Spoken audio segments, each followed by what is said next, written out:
Dan Illman, Mike Beer, race number 8 at Tampa Bay Downs on Saturday is the Grade 3 Challenger Stakes. We're going a mile and a 16th. It kicks off a 50-cent all-stakes pick 4. Let's take a peek at this field. Key to the race is whether Todd's going to have the 5. King for a Day, ready to go. We have not seen him since the Haskell Invitational and his rematch with Maximum Security.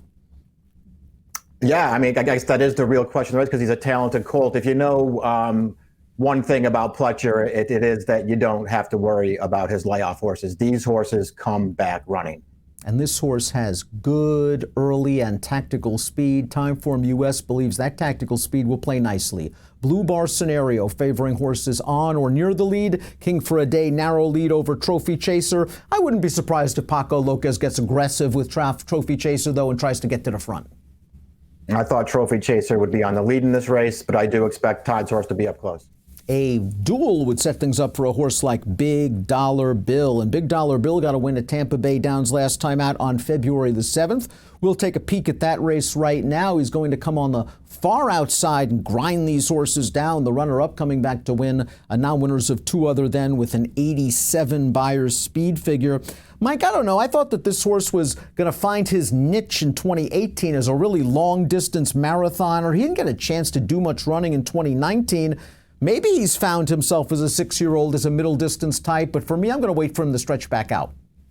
Yeah, I kind of prefer him going a little bit longer, too. I'm actually a fan of his. I think he's a really nice horse. That projected pace that we looked at before is not going to help his chances. He's going to need some real hitting to go on up front. I wanted to make Debbie's Passion at 20-1, a horse that I could use somewhere. I liked his race 2 starts back, faster division of non-winners of 1 other than allowance races. Looked good doing it, obviously. Won by open lengths, 93 Buyers speed figure. Then off the layoff last time out, he faced some of the better sprinters on the grounds. Killybegg's captain. I think he could move forward. I just have some concerns about the distance. Yeah, you have to be concerned about the distance. I agree with you. I think he's got potential, Dan. It's not an easy race for a horse like him. He's going to be a big price if you like him. Trophy Chaser wowed folks as a 2-year-old. Second time out, he won by 16 lengths. He earned a 96 Buyers speed figure. And while he was always solid after that, multiple stakes placed, graded stakes placed, he never got back to that race until last time. And it was his first start of the year, and it was his first start around 2 turns. And who knew Trophy Chaser wanted 2 turns? Yeah, I guess that was a little bit surprising. I mean, I sort of feel like in retrospect, when you go back, maybe he was just always a little bit better going a little longer. They tried to make him a sprinter at first. This was a really impressive win, and he got a figure to go along with it. I mean, if he can repeat that race, he's obviously super dangerous in here. And you would expect Paco Lopez to be on a mission in here. With the other pace factor, King for a Day perhaps has a little more quality, but he is coming off a layoff. Prompt is also coming off a layoff for the great Bill Mott. This horse has won his last 2 races, but that was back in March of 2019, May of 2019. Let's watch the latter effort. May 26th, mile and an 1/8, 1-turn mile and an 1/8 at Belmont. Here he is on the outside. I thought this was just a rock-solid victory, Mike. It looked like Prompt was going the right way. It's just a shame he had to go away. It's too bad that he's missed time, and you'd wonder how he's going to come back. But when we last saw this horse, he was just starting to get good. And you know what? It just took him a while to get him on the right surface, Dan. They tried to make him a turf horse at the beginning of his career. He's a way better dirt horse. I'm very interested to see how he comes back and runs in here. This might be too tough. I'm a fan of this horse. I think he's pretty good. King for a Day made his name by beating Maximum Security in the Pegasus Stakes at Monmouth. Maximum Security did not get away to a good break. He rushed up to set the pace, but King for a Day velcroed himself off of the champion's flank, and he was just better in the stretch. Now, it was a scary situation in the Haskell because he was down inside, and all of a sudden he had to take up violently on the turn. It cost him all chance. Maybe he wouldn't have won the race. He would have been closer if that didn't happen. That race preceded the long layoff. I wonder if something physically went amiss, but you and I have always been big fans of this horse, and if he comes back, he's going to be real tough. Yeah, I mean, I agree with all those things. His form as a 2- and 3-year-old was actually good. Obviously, it feels like something happened in that Haskell after he had to take up so hard in there. Maybe he did hurt himself. So you have to worry about that a little bit, especially if he's going to be 2-1 in this race. But, you know, again, you have access to Formulator. Look up Pletcher's stats off of long layoffs, especially in dirt routes. They are unbelievable, even for a guy like him. He has these horses ready to run, Dan.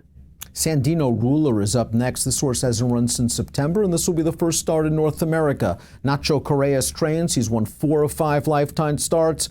I don't know what he's been beating in his native Argentina. I'm assuming this is a bit of a step up in class. Me too. I don't know. These horses are always such tough calls. It feels like they all ship up here with great form down there, and it seems like it very rarely works out here. Can't knock what he's done down there. Then again, like you, I don't know what he's been running against. The number 7, Noble Drama, is a one-run closer. He'd benefit if the two big names in this race, Trophy Chaser and King for a Day, sort of battle it out early. Let's watch the Sunshine Millions Classic. Second start off the layoff. There was some pace here going 1 1/8 miles, and we're going to see him on the outside. He's going to confront the favorite Red Crescent in the stretch, and they're just going to throw it down in the final 16th of a mile with Noble Drama getting his head in front of Red Crescent right at the wire. I thought this race set up nicely for him, and I'm not sure it's going to be a similar situation against tougher horses at Tampa. Yeah, a couple things working against him. Just he's stepping up in class, and the pace may not be there this time. He's in really good form right now, though. Interesting spot for Admiralty Pier. Bob Minshall showing a lot of confidence in this 5-year-old. Let's go back to his race 2 starts back. It was a race washed off of the turf. Admiralty Pier has been a turf horse for most of his career. He went to the front, and he's carved out a pretty legitimate pace. This horse on the outside is coming at him.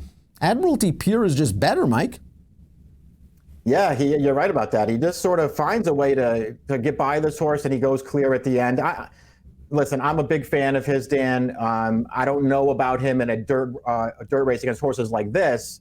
And he's just kind of hard to take after pulling off the big upset on turf last time. Yeah, he bounced out of that race to win the Tampa Bay Stakes, controlling things on the lead. And again, it's interesting to note that those 2 big races have come when he's pushing the pace.